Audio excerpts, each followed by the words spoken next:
جناب اسپیکر ہم لوگ جی اپنے ٹائم پہ ساری باتیں کر لیں جنہوں نے مرضی ہے، پر یہاں پہ جناب اسپیکر یہاں پہ یہ چیز کلیئرٹی ہونی چاہیے۔ پھر جناب اسپیکر یہاں پہ بات آئی کہ 9 مئی کے حوالے سے مٹیریل ڈیمیجز کے بارے میں بات ہوئی، چلیں اس کے اوپر بھی بات کرتے ہیں۔ تو جس وقت بے نظیر بھٹو صاحبہ کا انتقال ہوا اور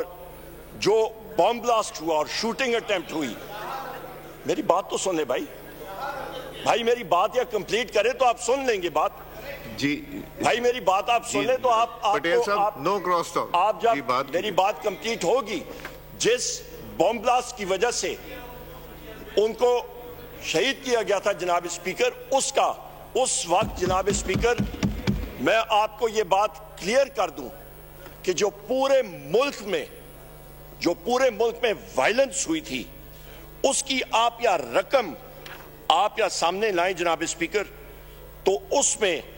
تقریباً 27 دسمبر 2007 کو یہ تقریباً کاسٹ بنتی ہے جناب اسپیکر $2 ارب، $2 بلین، اور اس وقت کے ایکسچینج ریٹ کے حوالے سے یہ کاسٹ تقریباً بن جاتی ہے 165 سے 170 ارب روپیہ۔ اس میں جناب اسپیکر تقریباً 63 railway station, 63 149 bogies, 29 locomotives, engines, train کے انجنز، یہ 2 دن کے اندر یہ تباہ و برباد ہوئے۔ اور جناب اسپیکر کراچی کی یا میں بات کروں صرف کراچی کی، تو جناب اسپیکر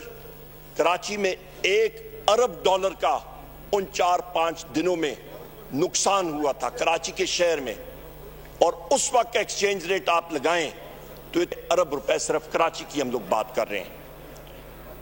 اور یہ ٹوٹل جو کاسٹ آتی ہے یہ آپ کے جی ڈی پی کا 8% حصہ بنتی ہے۔ جناب اسپیکر میں اس ہاؤس سے اور آپ سے پوچھنا چاہتا ہوں،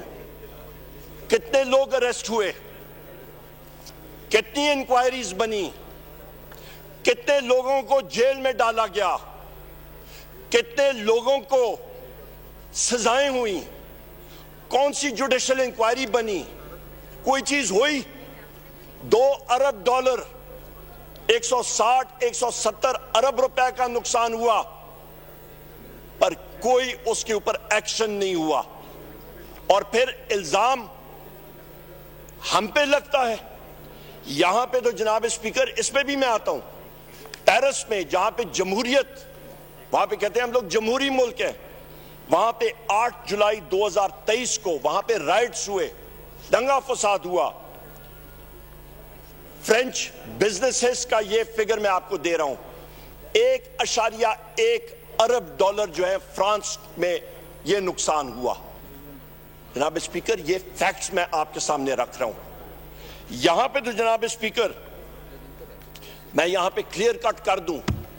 کہ 9 مئی ایک بہانہ تھا، وزیر اعظم عمران خان نشانہ تھا۔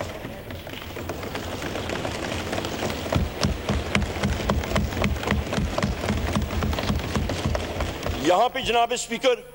یہ ایک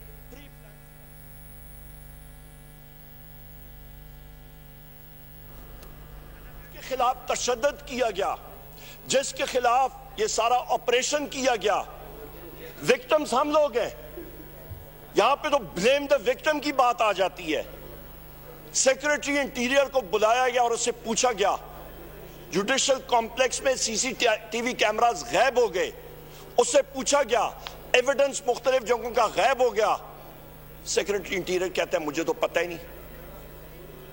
جناب اسپیکر یہ ایویڈنسز کون اٹھا کے لے کے جا رہا ہے؟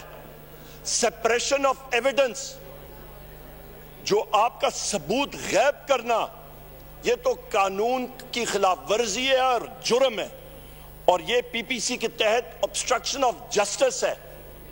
اور اس کے خلاف ان اشخاص کے اوپر ٹرائل ہوتا ہے اور وہ جیل میں جاتے ہیں۔ یہاں پہ میں یہ بھی کہتا چلوں جناب اسپیکر، بلیک ڈیز کے بارے میں بات آتی ہے۔ ابھی آپ تاریخ کا ذرا مطالعہ کر لیں، 11 مارچ 1971